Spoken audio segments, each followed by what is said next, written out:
95 வயது வரை மூத்திர சட்டியை கையில் எடுத்துக்கிட்டு குடல் இறக்க நோயால் ஐயோ அம்மான்னு கத்திக்கிட்டு கடைசி கூட்டம் டி நகரில் பேசும்போது ஐயோ அம்மான்னு கத்திக்கிட்டே மேடையிலே சரிஞ்சு போயிட்டார். அதுக்கப்புறம் தூக்கிட்டு போகிறாங்க வேலூர் சிஎம்சிக்கு. அதோட முடிஞ்சு போச்சு, அவ்வளோதான். அப்போது இந்த அரசியலுக்கு ஒரு நோக்கம் இருந்தது. இந்த அரசியலுக்கு ஒரு நோக்கம் இருக்கா இல்லையா? அந்த 50 ஆண்டு கால பயணத்திற்கு ஒரு சிறப்பு இருக்குதா இல்லையா? ஒரு மேன்மை இருக்கிறதா இல்லையா? அவர் இறந்த பிறகு பிறந்தவர்கள் அவரை பற்றி பேசிக் கொண்டிருக்கிறோமா இல்லையா?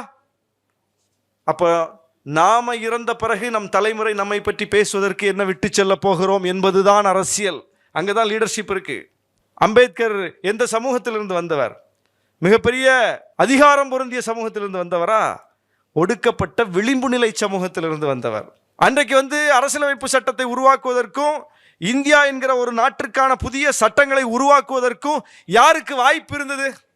அம்பேத்கர் மாதிரியான ஒரு சமூக பின்னணி உள்ளவருக்கு வாய்ப்பு இருந்தது. யாருக்கு வாய்ப்பு இருந்தது? அந்த காலத்திலே பாரட்லா யாரு? பாரிஸ்டர் பட்டம் பெற்றவர் யாரு? மிகப்பெரிய அளவுக்கு வெளிநாட்டில் போய் படிச்சுட்டு வந்த இந்திய சமூக சாதி அடுக்கில் எல்லா வாய்ப்புகளும் பெற்றவர்கள் யார்? ஆனால் அவர்கள் கையில் அது கொடுக்கப்படலை. விளிம்புநிலை சமூகத்திலிருந்து வந்த அம்பேத்கர் கையில் கொடுத்து சட்டத்தை உருவாக்குங்கன்னு சொல்லப்படுது. எப்படி வந்துச்சு அந்த வாய்ப்பு? அவர் காங்கிரஸ் கட்சியில் எனக்கு பதவி கிடைக்கல, பொறுப்பு கிடைக்கல என்பதற்காக அவர் அந்த மாதிரியான ஒரு அரசியலை முன்னெடுத்தாரன்னா இல்லை. இந்த மக்களின் நலனை முன்னிறுத்தி கோரிக்கைகளை வைக்கிறார். அது ஏற்கப்பட வேண்டும் என்பதற்காக போராடுகிறார். அதற்காக இந்த வாய்ப்புகளை பயன்படுத்தி கொள்கிறார். அதற்காக சட்ட அமைச்சராகிறார். அந்த சட்ட அமைச்சராகி இந்த விஷயங்களெல்லாம் அதில் கொண்டு வருவதற்காக போராடுகிறார். அதில் சில குறைபாடுகள் வரும்போது அந்த பதவியவே ராஜினாமா பண்ணிட்டு போறார். இதுதான் அம்பேத்கர் அரசியல் நம்ம பார்க்கிறோம். அப்போ அம்பேத்கருக்கு ஒரு நோக்கம் இருந்தது. அவருடைய அரசியலை இன்றைக்கு அவர் காலம் கடந்து நாம் பேசிக் கொண்டிருக்கிறோம். நம் பிள்ளைகளும் பேசுவார்கள். இந்தியாவில் உருவாகக்கூடிய ஒவ்வொரு பிள்ளைகளும் சமத்துவத்தை விரும்பக்கூடிய பிள்ளைகள், சமூக நீதியை விரும்பக்கூடிய பிள்ளைகள், ஆதிக்கத்தை எதிர்க்கக்கூடிய பிள்ளைகள் எல்லா காலத்திலும் அம்பேத்கரை நினைவு கூறுவார்கள், பெரியாரை நினைவு கூறுவார்கள். அப்போ நம் பிள்ளைகள் நம்மை நினைவு கூறுவதற்கு நாம என்ன அரசியலை விட்டு செல்கிறோம் என்பது முக்கியமானது. அங்கதான் நம்முடைய லீடர்ஷிப் இருக்க போகுது.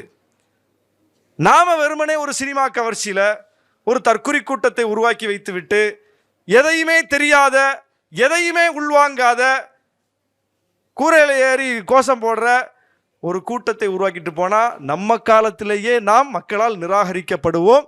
நிராகரிக்கப்படக்கூடிய காட்சியை நம்ம கண்ணாலே பார்க்கிறோம். அப்போ இளையோர்கள், மாணவர்கள் கற்றுக்கொள்ள வேண்டிய அரசியல் என்பது சமூக நீதி அரசியல், சமத்துவ அரசியல், பண்பான முதிர்ச்சியான அரசியல், மக்களுக்கு சேவையாற்றுகிற அரசியல், தன்னை முன்னிறுத்தாத தன் தத்துவத்தை முன்னிறுத்துகிற அரசியல்.